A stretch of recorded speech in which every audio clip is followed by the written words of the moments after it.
միջև բուն Եվոտից անցնել առաջարկներին հենց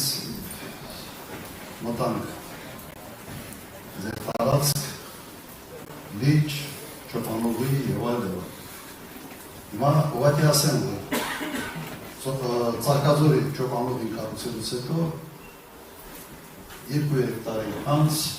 շինարարությունը դեռ գնում էր, ջերմուկից մի պատվիրակություն էր եկել և խնդրել են, որ անպայման նաև ճոպանուղի կառուցենք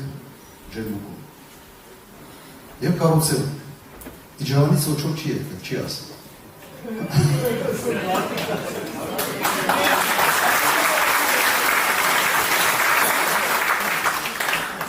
Եթե էլի պատվիրակություն գարասեիք, հաստած տեղել կառուցել։ Ես չգիտեի, որ այդ բանը կա, այդ զապրոսը կա, էլի կառուցել այդ։ Ուրեմն կառուցելով ենք։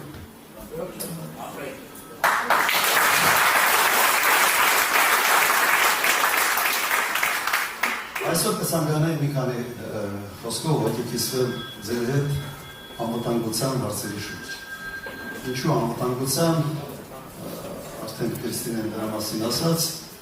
հաստատ ամսի 28-ի փորձելու են մի պարար կազմակերպել, ևս մեկ անգամ սենց փոստ չեմ, ողի աչքի ետրի ինչ-որ բան են անում բանակի համար։ Անվտանգության ունիվերսալ համակարգ ամբողջ աշխարհում հետևյալ է. մարտունակ ժամանակակից բանակ, ուժեղ առաջնորդ, հզոր դաշնակից։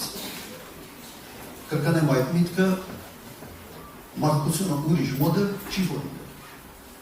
Հիմա փորձենք հասկանանք ինչի ենք մենք պարտվել 20 թվականի 44 օրյա պատերազմում։ Պարտվել ենք, որովհետև այս 3 կարևորագույն գործոնները խաթարվել են։ Բանակը քայքայել են 18 թվականից սկսած, առաջնորդը, երբ ասում եմ ուժեղ առաջնորդ, հաստատ Նիկոլ Փաշինյանը չի գալիս առջև, այն ժամանակ գոնե թմբուկների վրա որ բան սովորացել էր միուցարելի ուժեղ առաջնորդներ, բայց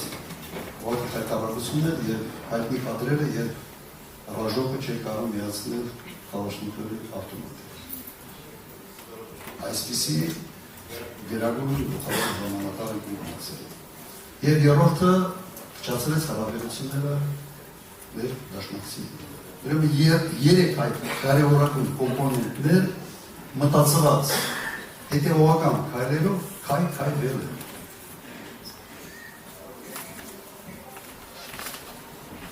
Արդյունքը շատ ծանր էր ժողովրդի համար։ Բայց գինը այդ սխալների համար տվել է մեր ժողովուրդը։ Բազմաթիվ զոհերով, վիրավորներով և տարածքային որոշներով։ Եվ այդ հիմարությունների, այդ սխալների դեղինակը ոչ թե գին չի տվել, հրեն է ստացել, ժողովուրդը։ 21 թվականին ընտրվել է, նորից ընտրվել է վարչապետ։ Բերկության համար, իր սխալների համար ժողովուրդը գինը տվել, բայց այդ սխալները կատարողը պրեմիա է ստացել։ Հենեն ինչ պրեմիա։ Ինքը նաև համարում է, որ ինքը մանդատ է ստացել այդ ավերիչ գործը շարունակելու համար։ Մանդատ է ստացել Ղարաբաղը հանձնելու համար։ Միայնակ Ղարաբաղի ժողովրդի անունից որոշելու համար, որ Ղարաբաղը Ադրբեջանի կաց։ Եվ իմ մոտ ուղղակի հարց է առաջանում։ Բոլոր նրանք, ովքեր 21 թվականին քվեարկել են Նիկոլ Փաշինյանի համար։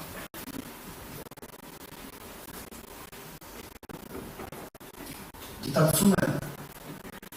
թե ինչ հետևանքներ է այդ քվեարկությունը ունեցել։ Հույս ունեն, մեծ հույս ունեն, որ այդ գիտակցությունը այնուամենայնիվ այսօր կա։ Ինչ ենք մենք տեսնում այսօր։ Նույնն է կատարվում։ Նույն սխալները։ Այս մարդը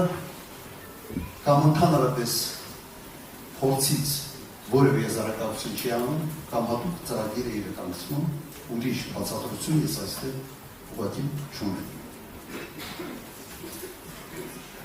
Գիտեք, ժողովրդի, ասում են ժողովրդի հիշողությունը կարճ է, բայց ցավը երկար է։ Եվ միգուցե այդ ցավը հիշեցնելով մենք կարող ենք թարմացնել այդ հիշողությունը։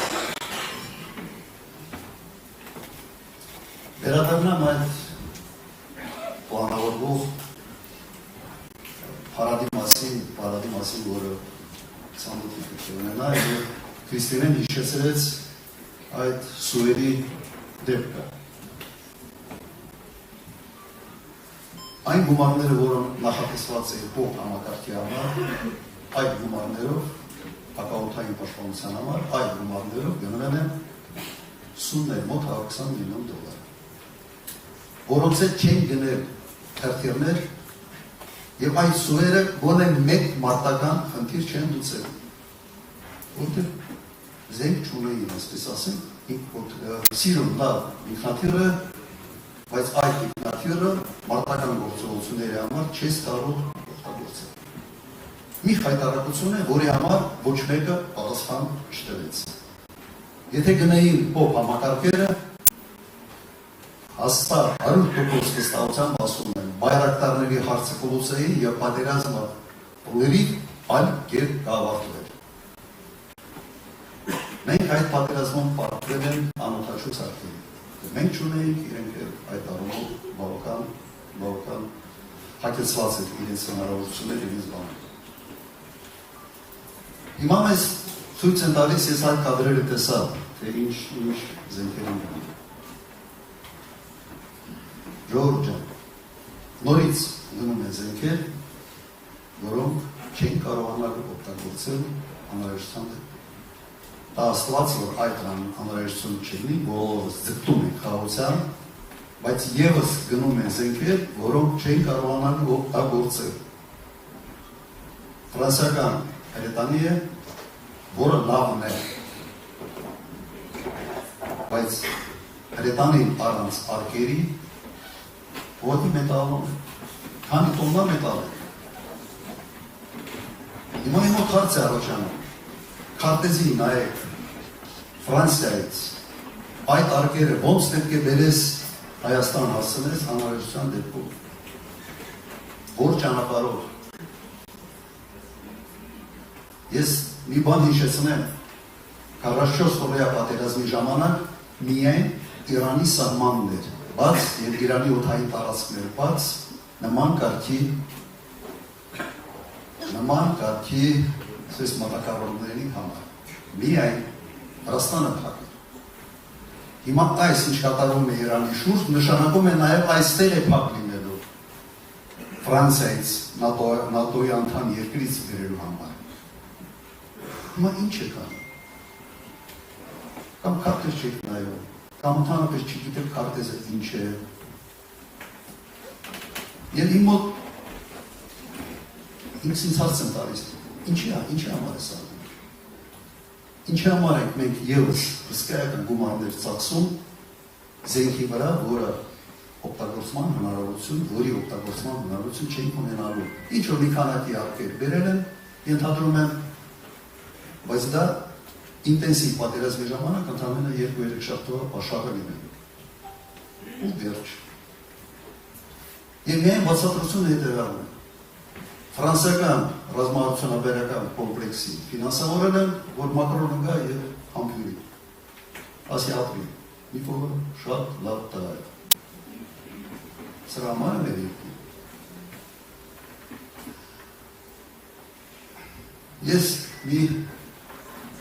բան պետք է իմ մանկության հիշողությունը սվացի, սուր հիշողությունը մնացել, երևի երրորդ դասարանի երեխայի մեկ հարձերս մեխով խաղում էի և այդ մեխը ռազետկայի մեջ է կցել։ Հոսանքը նենց ատվել, հարավայ եմ որ ասում աչկերի միտքը ծիտրակ ատվել, դրանից հետո երբևէ ծեր մտքովս չեն կարող անցնել, որ ես կարող եմ այդ մեխը ևս բերը ռազետկայի մեջ որովհետև այդ հոսանքի հարվածը կերել են։ Հիմա մի վարչապետ ունենք այս երկրում, որ այդ մեխը վերցրած, մանա գալիս թե որտեղ մի ռազետ կա։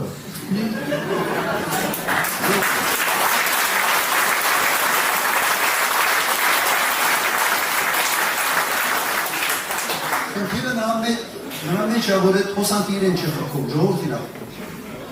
Այս մեկը մեխը վերցրած ռազետկաների մեջ քցում, այդ խոսանքը ժողովրդին է տալիս։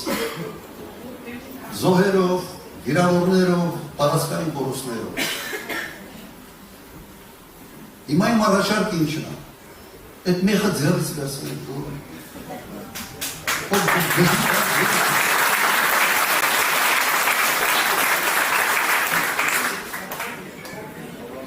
Եվ այդ մեխը ձեռից վերցնելու տարբերակը մեկն է։ Հունիսի 7-ին հրարկել 17-ի համար։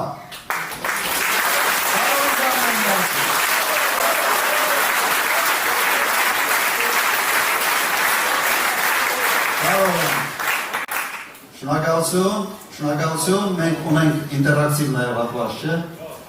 Ես տեղական հարցերից համարը չխոսացի, միայն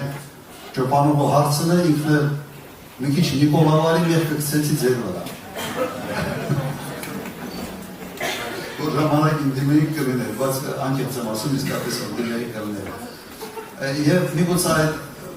տեղական հարցերը, քանի որ ձեզ ավելի շատ են ուզում եւ դուք ավելի լավ եք տիրապետում այդ հարցերը, փորձենք ինտերակտիվ հատվածում կենտրոնանալ հենց միգուցե գոնե մի մաս այդ հատվածի ձեր տեղական հարցերի վրա։ Մոզայն եք։